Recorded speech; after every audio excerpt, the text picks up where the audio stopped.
Estamos comunicados con el doctor Carlos Rosansky. Rosansky, les cuento un poco, fue presidente del Tribunal Oral Federal número 1 de La Plata y fue quien condenó a prisión perpetua al represor Miguel Echecolás y al cura Christian von Wernitz. O sea que es uno de esos jueces privilegiados que pudo por lo menos hacer justicia con gran parte de los más de 30.000 desaparecidos que todavía seguimos extrañando. Buenos días, doctor Rosansky, ¿cómo está? Hola, buen día, Marcelo, un placer, un gusto, gracias por la invitación. Bueno, doctor, antes que nada, esto va por mi cuenta. Yo creo que usted fue uno de los jueces probos, que le tocó vivir el tema del lawfare, del apriete del gobierno de Mauricio Macri y de Germán Garabano y de toda una caterva o una mesa judicial que salió a buscar a los jueces que no compartían con ellos esta idea de perseguir, de presos políticos y demás. Esto es a mi criterio, como le digo.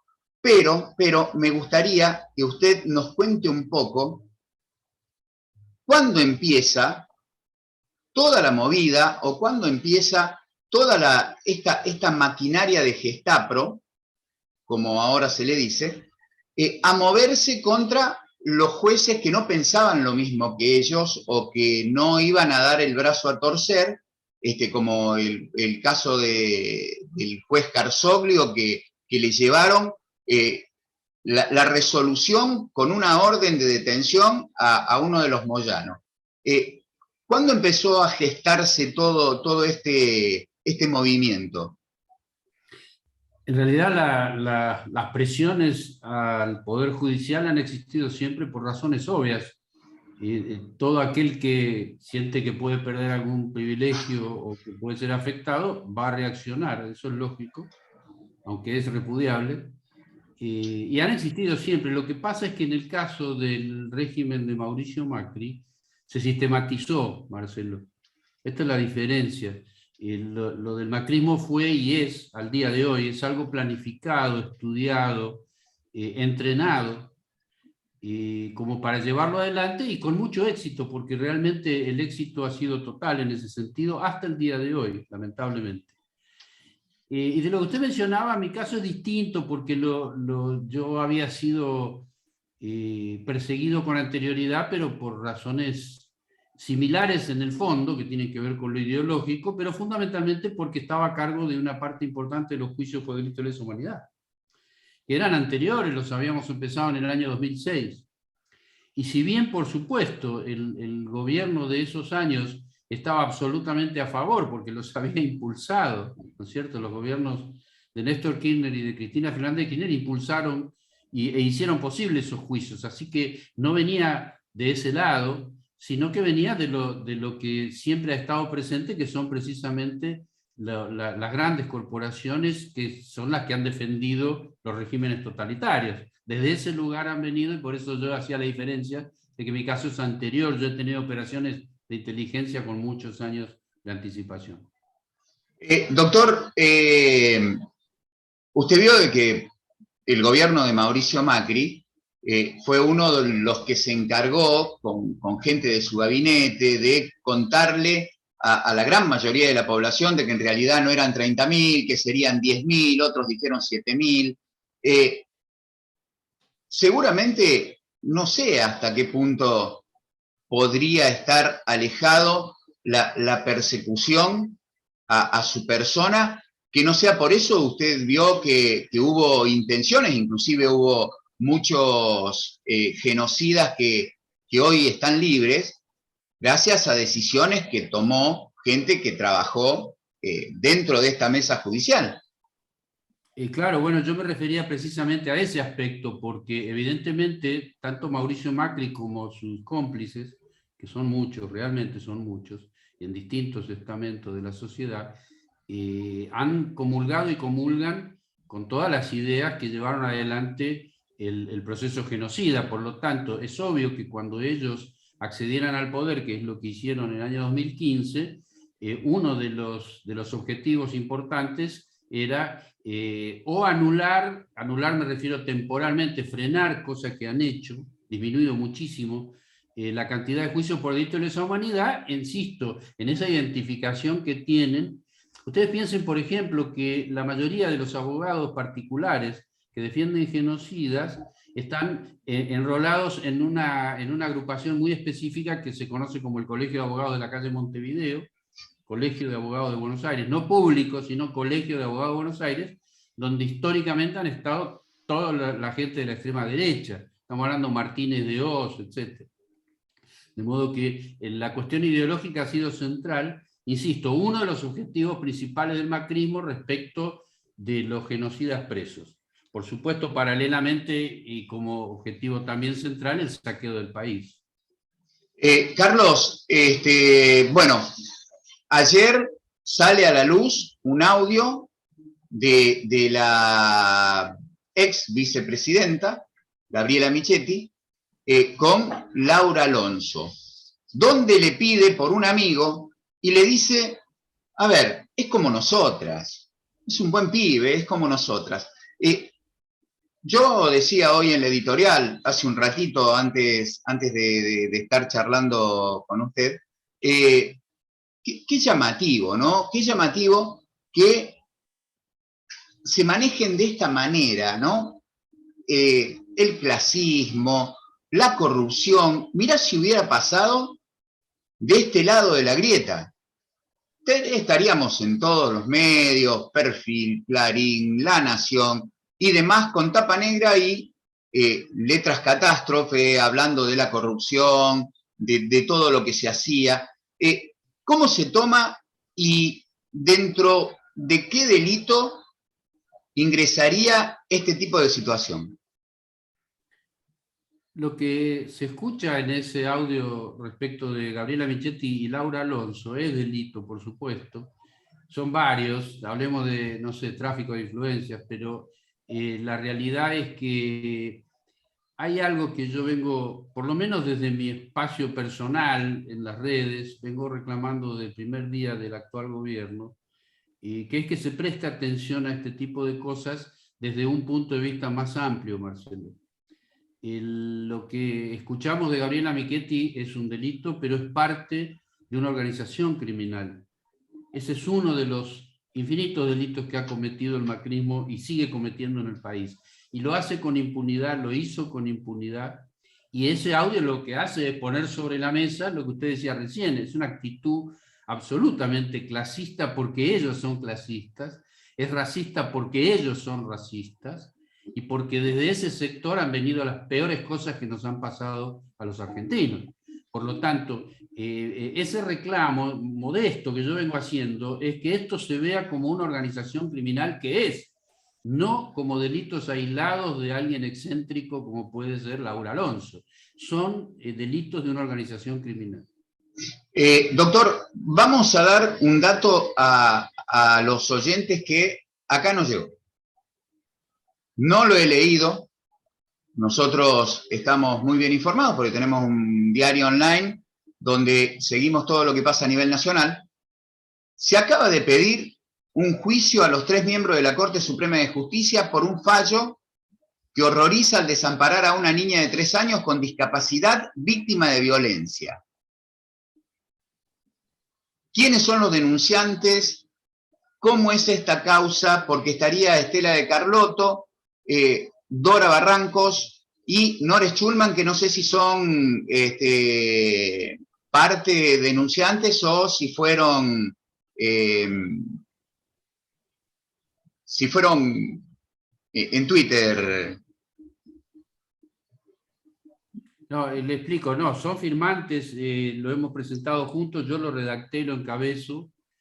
Nora Schulman es la directora ejecutiva del Comité de Seguimiento de la Convención sobre Derechos del Niño, y Estela de Carlotto la presidenta del Comité de Seguimiento de la Convención sobre Derechos del Niño. Y Dora Barrancos, bueno, una también una Sí. extraordinaria amiga, ya conocida por todos. El tema central es una niña que de hoy, 3 años, en ese momento 1 año, una niña que nació en Francia, padre francés, madre argentina, y estando en Francia, la niña fue víctima de distintos hechos de violencia de parte de su padre, alcohólico, y con detalles muy truculentos, y la mamá consigue que vengan de visita a la Argentina, y una vez que están acá, la niña de 1 año, decide no regresar a Francia, hace la denuncia respectiva, nada menos que ante la Corte Suprema, porque es la Oficina de Violencia Doméstica, que ustedes sabrán, dirigía hasta que se jubiló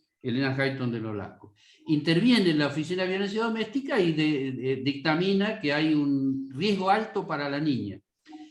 Como llevaría mucho tiempo explicar todo el caso, yo lo sintetizo en pocas palabras.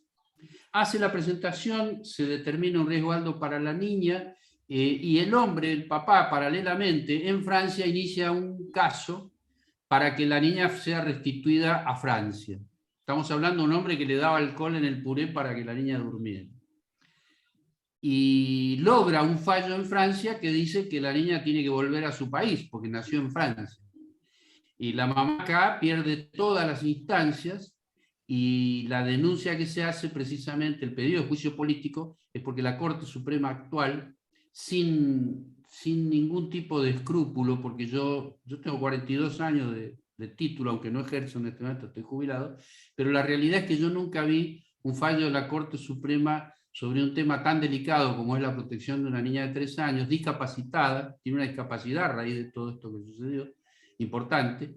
Y otra cosa que quiero agregar es que esta niña estaba en tratamiento en el hospital Garraham, y el dictamen de todo el cuerpo médico forense, por unanimidad, era que no podía interrumpir los tratamientos. Sin embargo, la Corte Suprema Argentina, resumiendo ese fallo horroroso, determina que la niña se vuelva a Francia. Doctor, ¿cuánto hace de esto? ¿Cuánto hace de que volvió esta niña? ¿Y en qué situación se encuentra hoy, si usted tiene conocimiento? No, yo no la conozco ni a la niña ni a la mamá. La niña volvió hace 2 años, que es lo que transcurrió todo este episodio de tratamientos continuos en el hospital Garraham.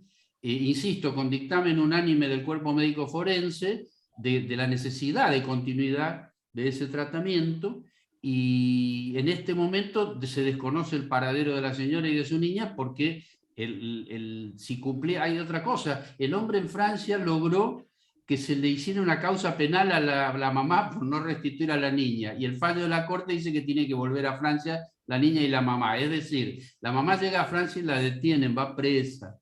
Es muy difícil explicar en un medio así de una manera tan rápida el trasfondo truculento que tiene, pero que realmente lleva no solo al pedido de juicio político, sino a la reflexión de que acá lo que ha fallado es todo el sistema.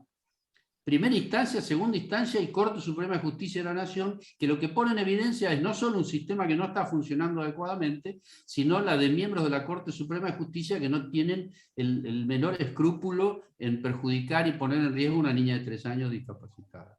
Yo lo entiendo como un fundamento importantísimo para demostrar que la marcha que se realizó para la democratización de la justicia es necesaria y no es atacar, como muchos medios hegemónicos les gusta decir. Porque acá tenés un ejemplo claro de lo que son estos personajes. Porque está clarito. Por eso la decisión de hacer esa presentación con Estela Carlotto, con Dora Barrancos, fue precisamente porque, primero porque no se trata de una cuestión de que se pueda discutir políticamente, porque el horror no tiene nombre. Esto es un horror, o sea, es algo que viola la Convención Internacional sobre Derechos del Niño. Incluso un detalle más, la Corte ratifica la aplicación de un convenio anterior 10 años a la Convención sobre Derechos del Niño. Aclaro, es el convenio de La Haya para restitución internacional de niños, lo cual está muy bien porque es un convenio para niños que han sido robados, que se les ha robado la identidad y que han ido a otros países, y está muy bien que se restituyan, ¿correcto? pero no aplicar la Convención sobre el Derecho del Niño, que fue generada 10 años después y que Argentina orgullosamente la incluyó en la Constitución Nacional. Bueno, la Corte Suprema, esto está explicado en el pedido de juicio político, violó la Convención Internacional sobre el Derecho del Niño. No puede permanecer en el cargo un juez que viola la Convención sobre el Derecho del Niño, Marcelo. Doctor, ¿cómo sigue esto? ¿Quién se hace cargo de iniciar el juicio político y de iniciarse cuáles serían los pasos a seguir? Esto fue presentado en la Cámara de Diputados. La Constitución prevé que para juicio político de jueces de la Corte interviene primero Cámara de Diputados, en este caso la Comisión de Juicio Político, y a partir de allí se investiga y se decide afrontar la acusación, que es diputados acusan en el Senado, y el Senado actúa como tribunal en ese caso, como juzgamiento en el caso de juicio político de los jueces de la Corte Suprema. Esto se presentó, por ejemplo, en las primeras 24 horas, Marcelo, hubo 10.000 adhesiones al pedido de juicio político. 10.000 adhesiones no son simplemente adhiero, son número de documentos, datos personales, etc. Es decir, eso fue las primeras 24 horas. Yo no hice seguimiento porque no lo tengo en mi computadora, pero la realidad es que debe haber muchísimo más. En las primeras 24 horas fueron 10.000, lo cual está demostrando que hay no solo una opinión a favor de que no continúen jueces que son capaces de estos horrores, sino que hay un compromiso que se traduce en una adhesión. No es solo una opinión, es una adhesión concreta. Y eso tiene que llamar la atención. Por eso me parece muy importante lo que dice la marcha. La marcha no era por una cuestión política solamente, o un aspecto político. Es la marcha contra el horror de un sector de la justicia argentina que está funcionando pésimamente y que tiene muchísimo poder. ¿Cómo se arregla este tema? Porque seguimos con Contegrán, seguimos con Stornelli seguimos. ¿Cómo se entiende? Primero tuvimos a Losardo y después, ahora Soria. ¿Nadie puede hacer nada? Convengamos que reformar un poder judicial extremadamente reaccionario como es el argentino, que ha convalidado los peores momentos de nuestra historia, desde el día 10 de septiembre de 1930, 4 días después del primer golpe de Estado, con el dictamen previo de Horacio Rodríguez Larreta, que era el Procurador General de la Nación, que le dijo a la Corte: es bueno el golpe, vamos para adelante, aprobémoslo. Lo digo como una síntesis, ¿no?, de cuántos años llevamos de barbarie. Entonces, dar vuelta a eso, si bien es complicado, también es imprescindible. Este es el problema. Porque si no se da vuelta, si no se frena esta barbarie, como usted decía, con un delincuente como es Carlos Stornelli en su despacho, estamos hablando de delincuentes importantes, peligrosos para la sociedad, pero que no solo están impunes, sino que además tienen la protección y el blindaje de un cargo de esa envergadura en la justicia federal. Es un tema sumamente delicado. Ahora, yo insisto, que esto sea difícil desde el punto de vista institucional no le hace mella a la necesidad, a lo imprescindible de hacer una reforma en serio, porque si no, no tenemos futuro, ¿eh? Eso está garantizado. Sí, está clarito. Pero, a ver, el tema es que la situación que se vive hoy, todo lo que está pasando, todo el movimiento de los grandes empresarios, del círculo rojo, de la inestabilidad monetaria, de todo lo que pasó antes de saber si se acordaba o no se acordaba con el fondo, nos lleva al peligro de que esta gente vuelva en el 2023. Entonces ahí vamos a perder cualquier posibilidad de darle una mejora a esto. Y si estos tipos vuelven, van a volver mucho peor de lo que fueron. Con lo que eso significa, ¿no? Si se quiere. Mire, yo coincido plenamente con lo que está diciendo. En lo que podría no llegar a coincidir, no sé lo que opina usted, pero en lo que podría no llegar a coincidir con distintas personas que piensan algo distinto, es en cuál es el camino, porque yo no creo que el camino para combatir a este tipo de delincuencia sea la tolerancia. Yo no creo que haya que estar todo el tiempo contando los porotos de cuántos votos hay en una cámara o en la otra, en lugar de tomar las decisiones políticas que corresponden.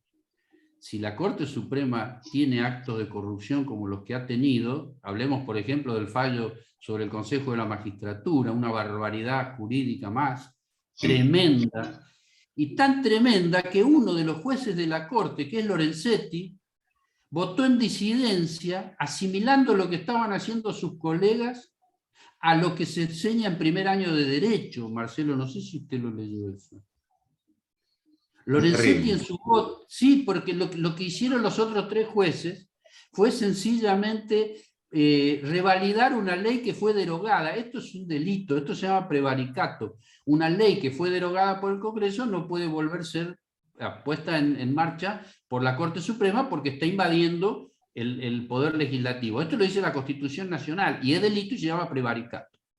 Lo hizo la Corte Suprema y uno de sus miembros dijo, no, yo en esta no.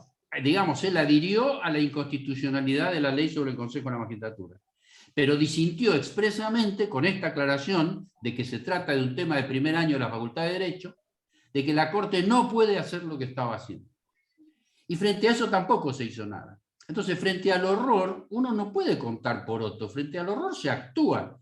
Néstor Kirchner en su momento tenía el 22% de los votos y tomó determinaciones que permitieron lo que hoy son los juicios por delito de lesa humanidad. Fíjense hasta dónde se logran cambios con decisiones políticas de fondo. Y reformar la justicia en serio es una decisión política imprescindible, no es opcional. Es un compromiso de la democracia, pero requiere un estudio previo importante que no se está haciendo a mi entender, porque si no se estarían tomando las decisiones de inmediato. ¿Por qué cree de que Stornelli sigue así como si nada? Stornelli forma parte del poder real, Marcelo, del poder real que trasciende Comodoro Pi. Estamos hablando de grandes corporaciones, estamos hablando incluso de alguna embajada del norte. Sí. La protección y el blindaje es extraordinario, lo cual no significa que no se pueda modificar. Por supuesto, yo estoy seguro que se puede modificar si hay una voluntad política. Ahora, la presencia de Stornelli en su despacho, el almuerzo de Contegrán con Macri, Pepín Rodríguez Simón en Uruguay, son actos obscenos, pero que son deliberados, o sea, nos están mostrando su poder, lo exhiben obscenamente. Y eso requiere una respuesta institucional fuerte, seria, que, insisto, no se está tomando, pese a que el gobierno nacional tiene todas las condiciones para tomarla.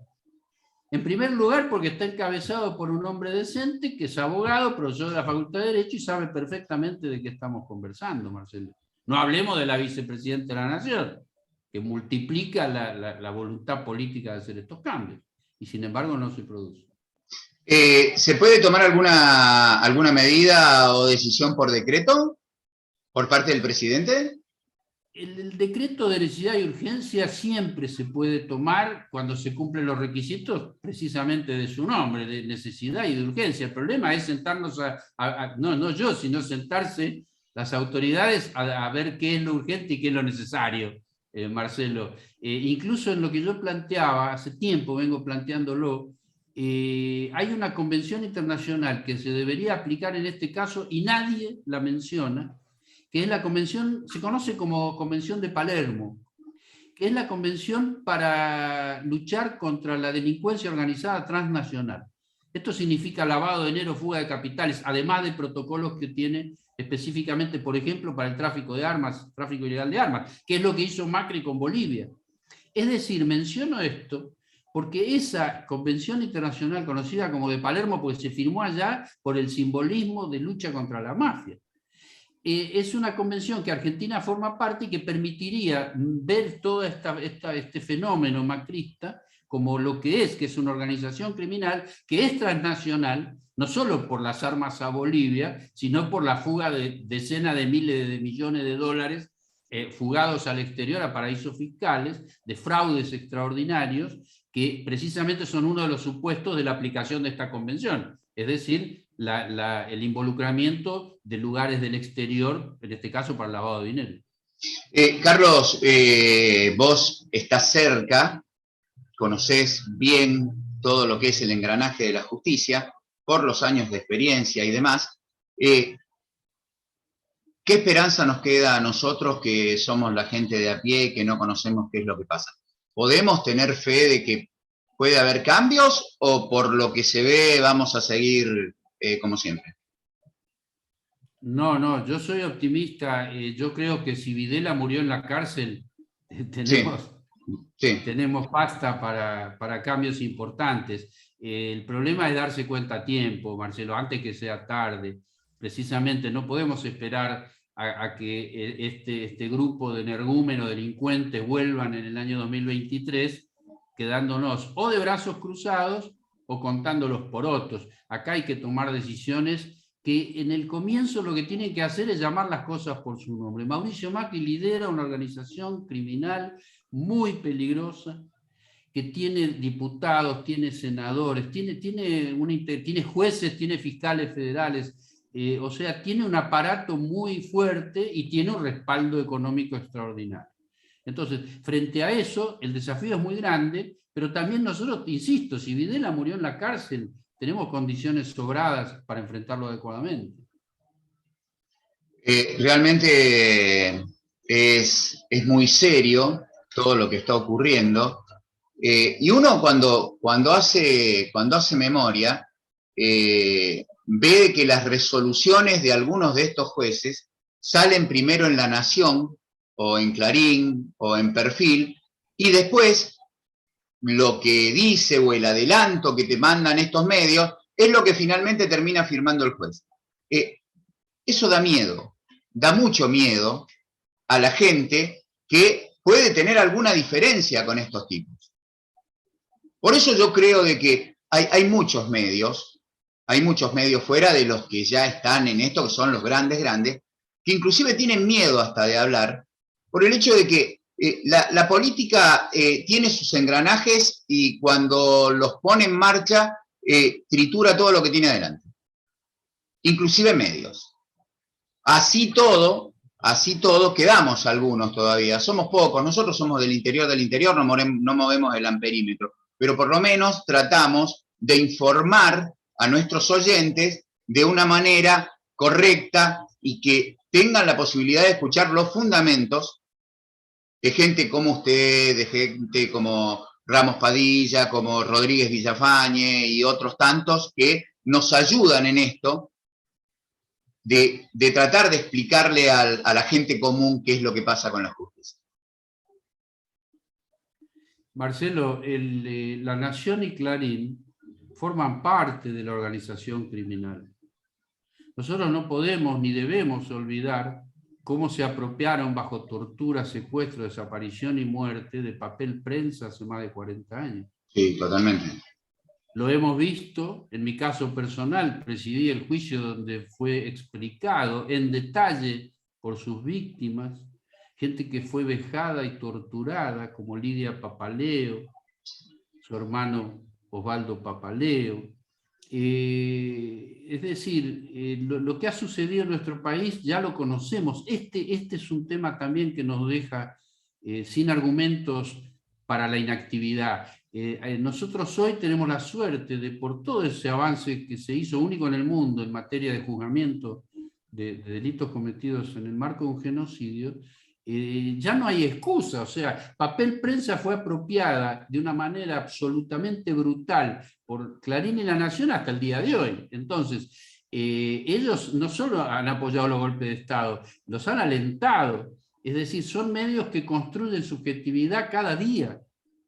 Son medios que mienten cada día, y eso, y ya estamos remontándonos a Goebbels en el nazismo, porque son metodologías de los 11 principios de Goebbels, de la reiteración de la mentira, que termina siendo creída como verdad, y eso es un problema muy serio que tampoco se está atendiendo, en el nombre de la libertad de expresión, la libertad de prensa, y eso es una falacia. O sea, la libertad de expresión jamás incluye la libertad de cometer delitos. Y todos los días se están cometiendo delitos. Pero tenemos que sentarnos a discutir qué significa. Ustedes piensen que hace pocos días, el juez que yo mencionaba, Lorenzetti, dijo públicamente que el lawfare no existe. ¿Se entiende? Este negacionismo no solo es brutal como concepto, no solo es falso como concepto, porque sabemos que existe, sino que está siendo investigado. Quiere decir que cuando esto llegue a la Corte Suprema, el hombre ya va a haber dicho que no existe. Entonces, ¿qué estamos esperando para darnos cuenta que no hay seguridad jurídica en la República Argentina? Con esa clase de personajes en los despachos. Sí, es terrible, o sea, porque ya te da una idea de cuál va a ser la decisión que va a tomar la Corte en ese mismo caso. Lo de Lorenzetti, que es prácticamente de acá de la zona, porque es de Rafaela, estamos a unos kilómetros nosotros de Rafaela, bueno, es también para mucha tela para cortar, ¿no? Pero bueno, será para otra ocasión, siempre y cuando usted no tenga la amabilidad de atendernos. Pero me parece de que lo que la gente necesita hoy es el mensaje de un ex juez federal que vivió todas las situaciones, que tuvo la posibilidad de condenar a genocidas, a responsables de las 30.000 desapariciones, no de todas, por supuesto, a la gente que a usted le tocó condenar, pero que fueron parte de ese engranaje, parte de esa movida asesina que tuvimos, pero que fue a nivel Sudamérica también, ¿no?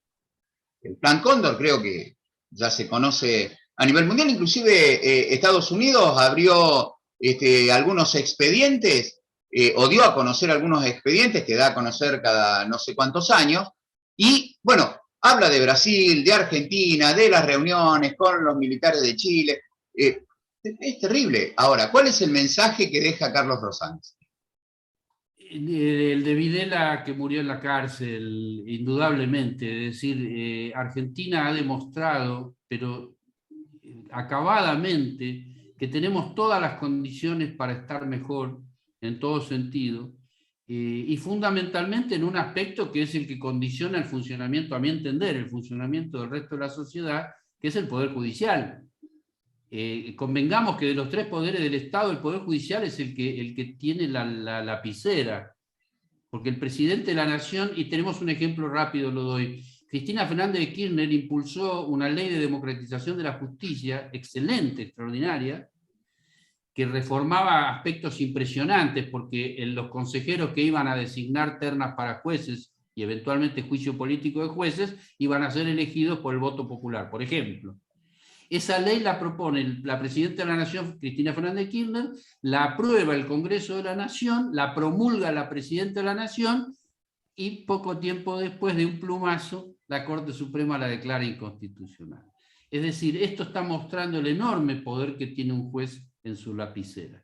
Por eso es importante no comprarle buenas lapiceras a los jueces, sino designar jueces que sepan usar hasta un lápiz Faber y hacerlo bien, o sea, dictar sentencias justas, pero siempre, no ocasionalmente. Porque nosotros nos alegramos por un fallo que festejamos. Lo que tenemos que estar tranquilos de que todos los fallos son justos. Ese es el desafío, fue el desafío, a mi entender, mayor del gobierno actual, y todavía estamos a tiempo de dar vuelta a esa injusticia y tanta impunidad, y tengo la esperanza de que así sea, Marcelo. Yo tengo la convicción de que va a ser así.